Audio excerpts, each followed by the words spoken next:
Okay, across the mortal realms, empires rise, gods scheme, ancient grudges refuse to die.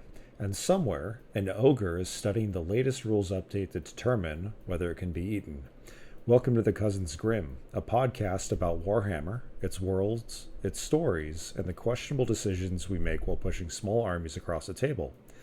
I'm Drew, and joining me as always is my cousin Adam, our resident Gloomspite strategist, which means neither he nor his opponent knows what happens next.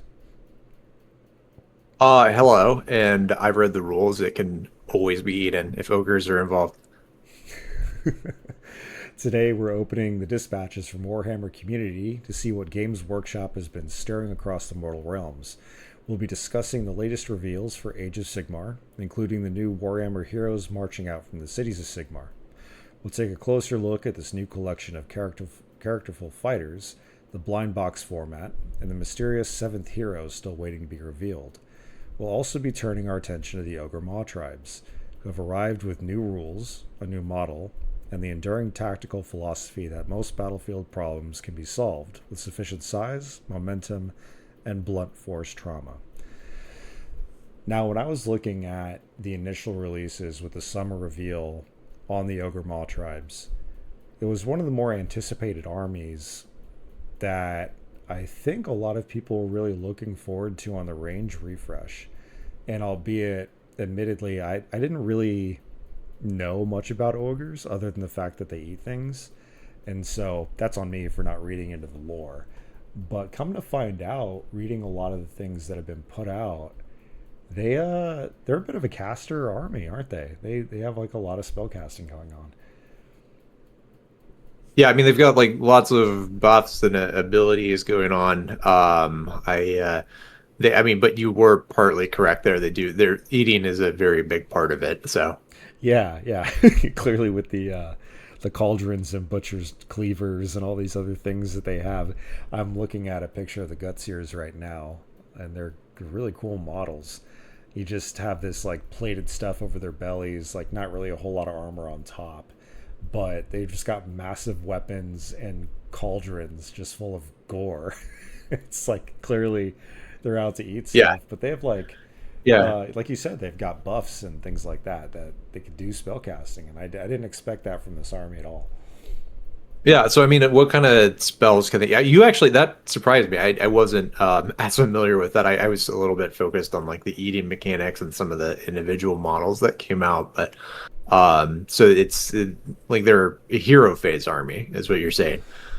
From what I'm reading so far, I mean, I again, I don't have like the war scrolls or anything like that, but just based on what I'm seeing on the Warhammer community site, it's they have the ability to, like you said, buff units, but they can Right. also Yeah. do things like unbind, just like they would because they're wizards, things of that nature. It's really interesting. I think for the cleavers, they have a combat phase ability called Arcane Appetite. And if any friendly or enemy wizard or priest is within 6 inches of the unit, you roll a dice, and on a 3 up, you pick one of the following effects to apply for the rest of the turn. And it's crazy. Like, the unit's melee weapons have crit 2 hits, but if they already have crit 2 hits, they then get crit mortal. On top And of it, yeah, great. Because of course they would. So. yeah, exactly. I just I don't know. It's so much fun. It's like a really flavorful army. I didn't not flavorful. I didn't really expect that coming out of the ogres, and of course, like the Age of Sigmar arm or Age of Sigmar art team, whoever's designing the sculpts, they keep knocking it out of the park. We've seen with a lot of our range refreshes with the armies that you and I play, and I'm just super impressed with it. It looks great. Yeah, I mean, weirdly, I think the part that I think I just love the look of is their mounts. They have a name. It's a they're riding. It's something about that also has to do with eating. But like the mounts, the rhinoceroses Right, that right, they right, sorry, glut horns is what they're called. So like the tyrants on their glut horns. right. Um, they just look perfect. Like it's a good fit for the aesthetic of the army. So they're like big and round, and yeah, you would not want to be standing in front of one of them. if it was just even not even running, just jaunting, it would be scary. So I wouldn't want to be anywhere near a war not rhinoceros ridden by a large ogre at all. With with the new refresh that's come in to the Grand Alliance Destruction, for you as a Destruction player, how do you feel like their range refresh and new updated models that look really cool, how do you think it adds to the overall character of the Destruction armies? I mean, I'm glad that they eventually got around to doing it, because I kind of overlooked the ogres. I don't know, they're kind of like the I don't know, the fire dwarves for me. So I wasn't sure if they're going to be sticking around very long, or if they're going to get folded into or like kicked back to the old world or something. And so it was good to see them get the refresh. And I think the part that I was surprised with is that they really leaned into the whole Mawtribe part of it, which is that they're just always looking for food. I think that was another one of those areas, like learning Age of Sigmar and getting used to the lore, that at first it seemed almost kind of gimmicky at first, but when I actually started reading the lore, it kind of made sense. And they've got a lot more to them than just that.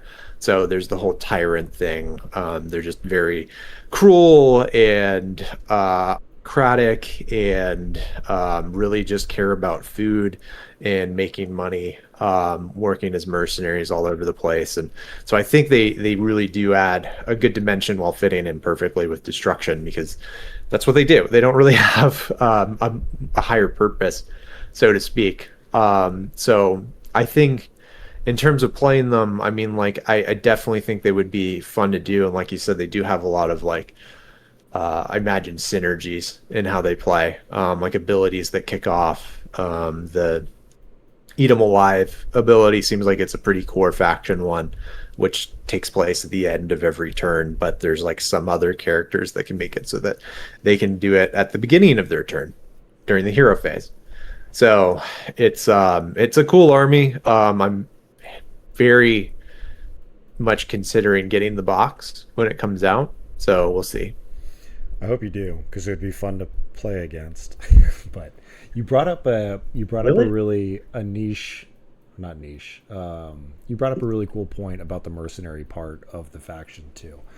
And if I hadn't been recently reading the White Dwarf about about really Cities of Sigmar, and then reading the Battle Tome, I'm going to bring Death into this somehow, or Shyish into it somehow. So when you brought up Nice. the mercenary part to the ogres, it's cool now that this faction, along with something like the Fire Slayers, are mercenaries. Because the Fire Slayers are That's just out to get Urgold. They just want to revive their god, which, okay, understandable, even though they're a part of Order. If you pay them and tell them where Urgold is, they'll do whatever. Like, they'll work with whoever to get that thing done. And the ogres, in yeah, a similar sense, will do that. They'll work with other factions to get food, or if you right. don't pay them enough, then you'll become food. And I found that to be interesting because the part of Lethis that, so Lethis is a cities of Sigmar. It's a free guild city in Yeah, Shyish. It's like the major one in the lore for Cities of Sigmar and Shyish. And there's like there's a pretty big deal here on how Catacross was released from the sepulchre that they had there, and that was because the Fire Slayers were fighting back hordes of undead along with the cities, but then the Fire Slayers became traitors and actually helped the forces of death release Catacross, and that was when Lady Allender was sieging the city to help free Catacross. But the Fire Slayers were pivotal in that movement because they're mercenaries. They are able to switch sides like that to serve their own purpose, even though they're a part of the Order. And which which makes me wonder. I mean, because the Kharadron overlords, and thanks for saying fire slayers. That was eluding me. I just said fire dwarfs, we all know but what you meant. yeah, it's like I said, overlooked faction.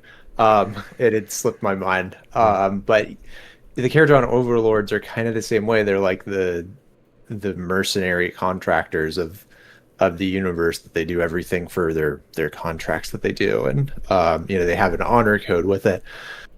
I just wonder if like with the dwarves getting booted from cities Sigmar, if we're going to see some old school dwarves popping up, and not in the old world, but like actually in Sigmar. So I know this is a digression, but it just makes me think.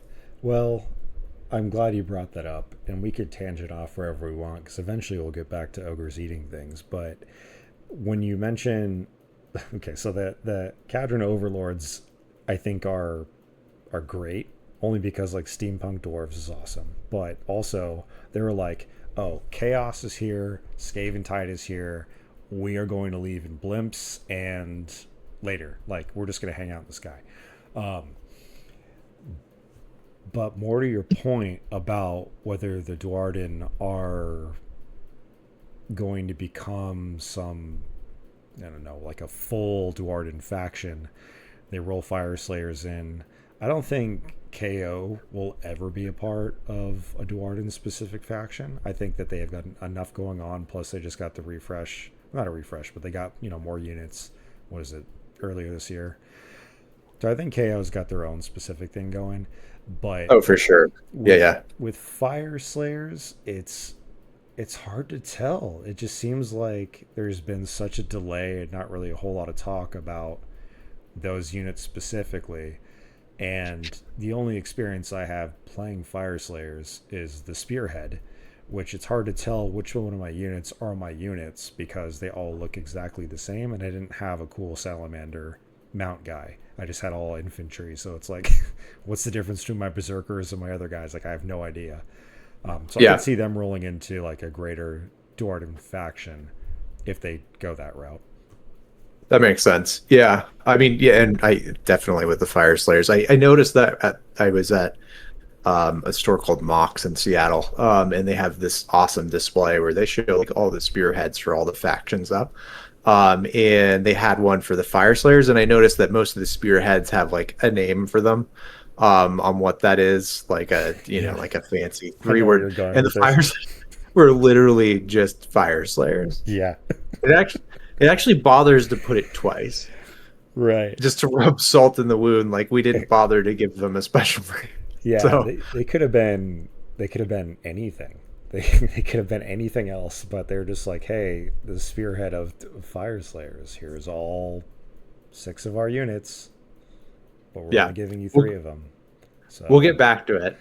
Stop yeah, complaining. You get a faction pack for free. So yeah, it's exactly. yeah, And which is interesting because I really do think there are such a unique, cool faction. They're just like really banished dwarves that are trying to have the most glorious death possible. But, you know, yeah, through anything and to that. get meta about it. I mean, if I understand it correctly, I wasn't playing the game back then, but they're pretty early. They came about pretty early on in Sigmar's history. So I think like first or second edition. So Yeah. yeah, which I think there's other changes they might be making to the game that are rolling back some decisions creatively that they did first and second edition, but we'll see how it all plays out. Yeah, it's always possible. I mean, we never truly know what's going on with Games Workshop. We can speculate with the rumor engine that they have about new models coming out, things like that. But Oh yeah. it's hard to say. It could be like, oh, they've been ignoring this, faction for years now. They're probably either going to send them to the old world or they're just going to roll them into another faction or whatever. And I've been seeing this similarly happen to the Grey Knights in 40k, where they're still their firstborn models. They're not Primaris yet. I don't want it to jump into 40k, but it's very, very similar when you're looking at model ranges and refreshes and things coming out. It's like you never truly know what Games Workshop is going to come up with. And it could just be like next week on their reveals for, their Sunday reveals, they're like, oh, by the way, this is happening. Now it's all new Fire Slayers. And you're like, oh, didn't expect that. Right. Yeah, you start hearing like you start seeing the hints, and then it starts showing up on YouTube for the far more connected streamers out there from the rumor mill, and then it kind of builds to a point. So yeah. So we'll see what happens. I'm curious. I am too. I am too. And speaking of new models, I've just got one more ogre I want to talk about since I've got it up on my screen right now, and it is Grell Firefist. And there is Yes. the reason I like Grell Firefist as a model is because you could interpret the giant cannon that's on the side of him as a cauldron. Because there's still gore and stuff inside of it. And he's got like these massive, I think, knives or axes. Looks like he's got axes and knives and stuff, which for an ogre is probably equivalent to a great sword.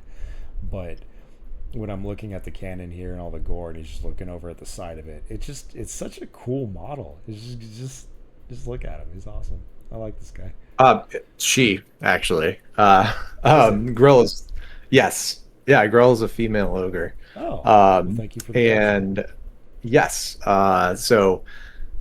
It's but no, I agree. Actually, I was going to talk about that model if you hadn't. And it's cool. I mean, I just love the mechanic. I was going to say, in Krell's case, if she doesn't eat it, then she stuffs it into her cannon. And then like I think I'm pulling up the article now, but the amount of damage that it does is actually pretty awesome. And I think it gives a buff at the same time when it goes through. So yeah, there we go. Grell Fire Fist.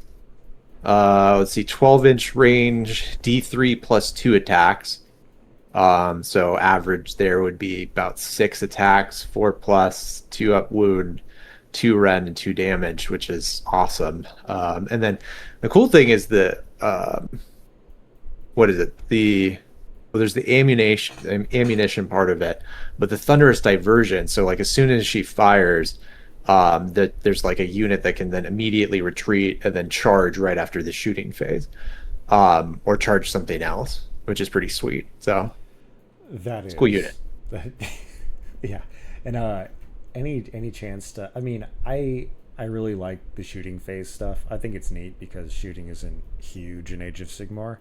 So any chance you get like these flavorful type shooting abilities or anything like that, I think it's just super cool. Especially with like the next ability down on any shooting phase, Ogre made ammunition, and it's just a cool name for a shooting phase ability. I think. It is, yeah. I mean the thematic names, the stuff is great. So, ogre made ammunition. So Yeah. that's Which I'm sure is just anything that's around that is not edible or maybe does not want to be eaten at the moment. yeah. You actually that's pretty much what the description says. So Oh, okay, good. I didn't have it up in front of me. I'm glad I'm tracking on the new ogre themes here. I guess it's pretty you much know, anything. Good. looking at it, I'm going to read it because why not? Anything that could even slightly be considered as ammunition is shoved into Grell's pilfered cannon. I love that they put in there that it's a pilfered cannon because that's obviously important to know that Grell actually stole the cannon, didn't buy it. These details, man. It is the details, and like they put it there for a reason. I Mhm. think Yeah, probably. she just casually stole like a city of Sigmar's cannon, like no one was going to challenge her on it. So Right. And if they I did, they wouldn't. are probably inside the cannon now. So, Probably inside the cannon somewhere, and then soon far, far away. yep, exactly. Well, moving on from ogres, we're going to get into the next topic here, which came out of left field. This release came out after I was making my notes for this episode. And I think a lot of people are very excited about it, at least from what I've been reading. I'm personally very excited about it as a new Cities of Sigmar player. Is the Heroes, the Warhammer Heroes box that's coming out. And for anyone listening, if you're unfamiliar with the Warhammer's Hero stuff, they're randomized boxes. You buy a box and you don't know exactly what model's inside. It's one of these 7 models within the Warhammer Heroes range. They came out with this for this edition, and they've only revealed 6 of them. There's still a 7th one they haven't revealed yet, but it looks exactly like a witch hunter. There's a very well hatted silhouette, so I'm guessing witch hunter, but who's to say? It's more like a who's that Pokemon. You're like looking at it like, how can it not be Pikachu? But it is. It looks like a I wizard. assumed it was a pilgrim, but maybe I'm wrong. could very could very well be a pilgrim. And of these models, With I don't. their magic cornucopia, That's right. they hand out gourds and pumpkins every. Sorry, I can't keep going with this. This is With the magic cornucopia silhouetted and on fire, more than likely. I'm looking at the models now, and of course, what hooked me immediately is the pyrocaster, pyromancer. That's there. I mean, that model is just so. It's so sick looking. It's so cool. I love that mask he's got going with the staff up, and the way they did the color schemes on their very bright fire and red orange robes. It looks awesome, and the kit bash potential there for creating an action pyromancer of any kind outside of the one that they just released. This new one looks really really neat. That's definitely the eye grabbing one for me. yeah. He's got the kind of same vibe as like the Team Fortress pyro unit. Oh, Like he his eye, he's does. like looking up in the sky. I can kind of like hear him laughing as he's doing this. Everyone's a little afraid of him. And I was looking at the names too. It's got a sick name. Pyrocaster Ignis Sharn. Oh, Ignis Sharn. Ignis Sharn, almost a very fiery first name, reminiscent of maybe an Ignatius Valor that I've heard of. Huh. Ignatius Velo. Great name. But the other model that stood out to me, which I think is the one that you pointed out, is that I didn't realize that they released an Ogre in the Cities of Sigmar Warhammer Heroes box. Oh yeah, yeah. The Forge Priest brother Bellius. I'm assuming so. That the man with the large belly is brother Bellius. I immediately fell in love with that model. I mean, I don't know what he is doing with his time hourglass thing there, or what he does when it reaches all the sand is at the bottom of the hourglass, or what happens. But I would like to know more, or even I not, just have the model. So well, why I does he mean, have a wheel on his back instead of a backpack?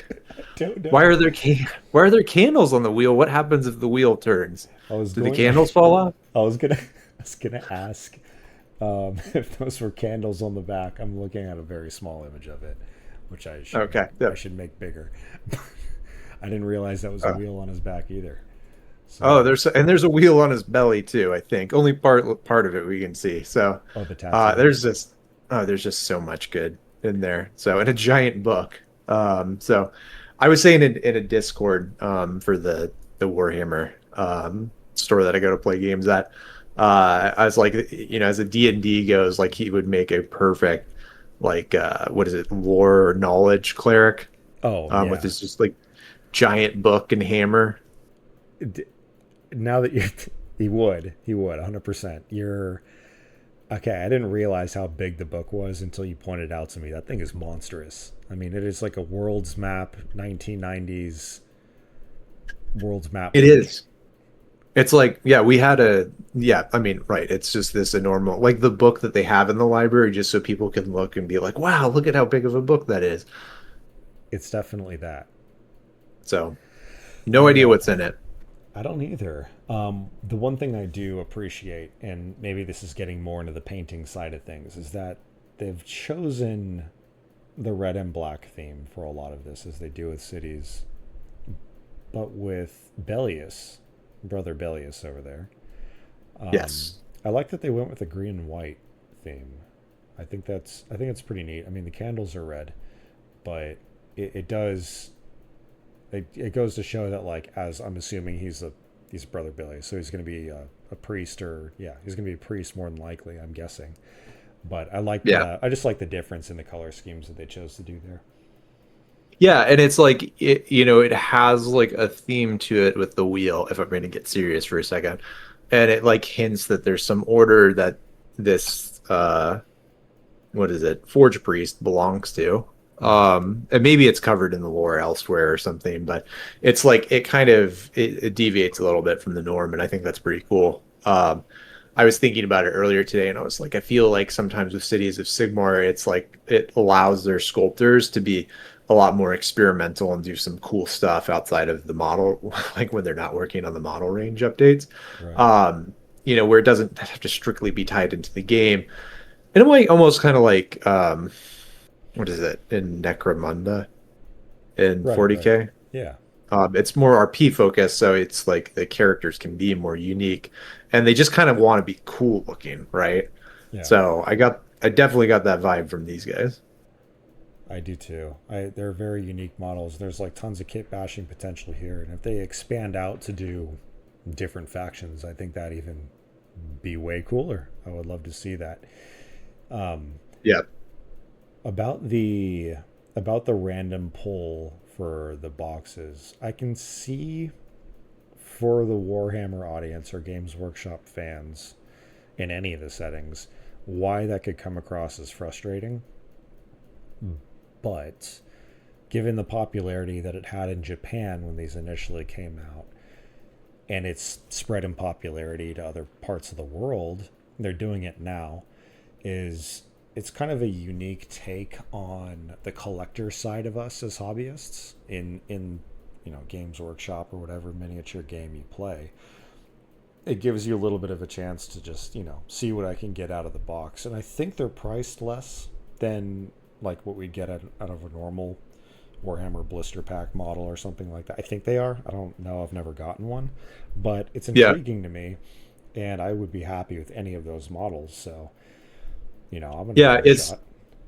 has there been any like like have they made it clear whether or not like they're all gonna have an equal chance of being in the box, or is there like is the guy with the dragon on his face like one out of like 30 is gonna have it in there? Oh, Or that's a great question. I don't know. I haven't read anything about like the I guess the chance of getting any specific, like if there's commons, uncommons, rares, that kind of a thing. I actually have no idea. I hope yeah, not.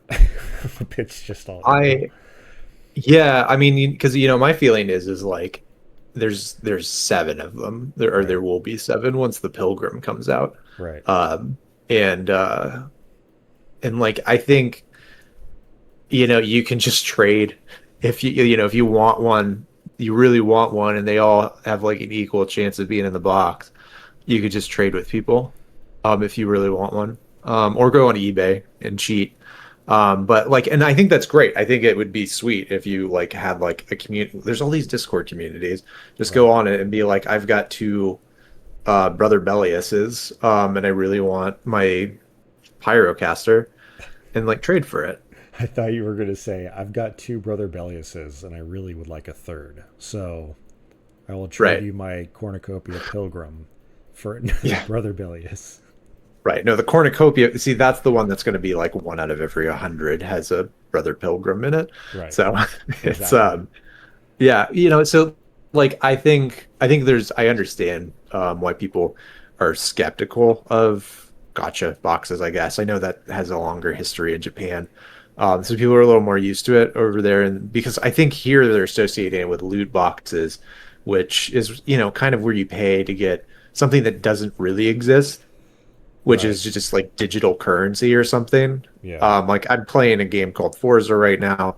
They have these wheel spins. You get them in the course of the game, just playing it. But if you want to like, you can kind of cheat to try and get like super rare cars without just like paying for it up front. Hmm. That's like digital stuff. It doesn't really exist. Like these are actual physical models. So like even if you get a second one that you already have, you can trade that to someone who doesn't have it. So I don't know. I'm not against it. Very true. Yeah, I think it's like a fun little thing. And again, if it does end up being less MSRP and you can actually find it, I think in America, I think it's at Target is where they sell it, or maybe Barnes and Noble, and hopefully the Warhammer Okay. stores have some. But I think that's where they usually distributed the last set, which I think again was 40K for the Warhammer Heroes. Um, Okay. but either way, when my wife goes to Target, I've asked her, hey, if you see anything with Warhammer on it, can you please to get it for me?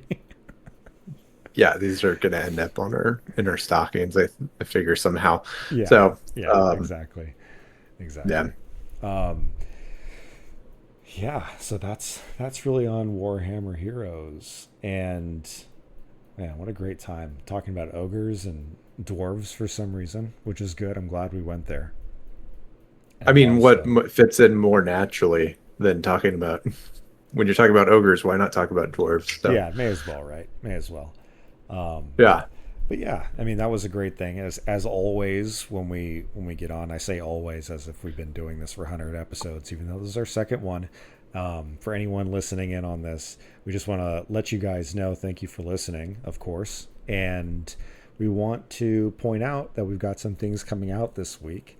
Adam has been working on a very cool narrative video on the story that we've been talking about. If you haven't seen the video come out from our gameplay, from our narrative campaign, you can look at the raw footage one, and then the edited version is coming out as well.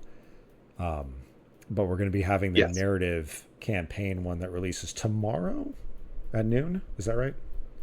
Yeah, so I think the way we've got it scheduled is by the time this podcast releases, I think it'll come out at noon on Friday. So it'll actually be out by the time this one's released. So, so yeah, take a look for it there. And then that's where I think the way that we broke it out is that we have the stream. So people want to watch us play live and chit chat and all the extras that come with live streaming. Then we're doing that on YouTube. And then that footage is always going to be available. And then there's the edited versions of those streams, which just kind of cuts out a lot of the dead time and things that aren't related to the gameplay. And then what's going to be coming out on Friday is our chronicles. So these are they're based off of the actual gameplay, and then Drew did an amazing job turning that into a script that takes all of the stuff that happened on the board and then builds a narrative off of it. And then I do the voiceover for the narrative, and then we put it into a video with some cool images that we made that Drew put together. That kind of had this sort of like samurai art style, and then a soundtrack to it. So it kind of sounds like a bit like an audiobook. But anyways, if you're interested, take a look at it. That should be out on Friday, so same day as the podcast. And then yeah, it's Yeah, exciting times. all that stuff. And I thank you for the script thing, by the way. That was very nice of you. The Yeah, images yeah, of course. that we came up with this on this one was a Japanese style ink wash, kind of like the scrolls you'd see. And we went with red, white, and black as the color scheme to keep it nice and consistent, but also it's actually so like red fire blood, because the Cornate guys did a number on everything as they do. You can go watch the video and see it happen. It's pretty cool. And of course, the other side projects we got going on, Grimtown with retro style gaming, 16-bit music. We released Welcome to Grimtown last week, and then tomorrow, so Friday at midnight, the next one's going to come up for the first, what I would consider the first album of Grimtown, and it's a good one. I really like it a lot. And again, we're releasing those songs every Friday until the album's released. And so you can always check that out. Welcome to Grimtown and all the good 16-bit glory that's involved there. Yeah, Fridays are going to be our big day. I think so. Yeah. Right. Yeah. Yeah, because I have no problem being hopelessly transparent about the whole thing. Like we record on a Thursday, but release on a Friday, and I think yeah. So we'll have the podcast and the narrative and the new music track come out too. It's a lot of fun. It's the like if you like retro style, like kind of video game music. It's like Sonic the Hedgehog on steroids. It's great. I think it's great. Thank you. Um, Yeah. Yeah. It's the yeah, next song is going to be Grim Beneath the Surface. So you guys can enjoy that along with everything else that we're putting out. But let's see. Adam, do you have anything else about ogres or gotcha Age of Sigmar boxes? Oh no, I think I'm good. I mean, like Saturday, if people, if you do watch the narrative and you're wondering what's going to happen with, I'm not going to spoil anything, but we're streaming Saturday, so or should be streaming Saturday. I think we'll check, Yep. but plan is to be on Saturday at about 9 Pacific, and that's about it. Yeah, you can watch our second battle round go off. It should be very bloody, very very bloody and awesome. So, if you guys want to see us there, again, Saturday we're doing the live stream and then we'll have videos up shortly after that. But if nothing else, thank you for joining us tonight and in the future. And whenever you decide to listen to this, we are the Cousins Grimm, and we will see you next time.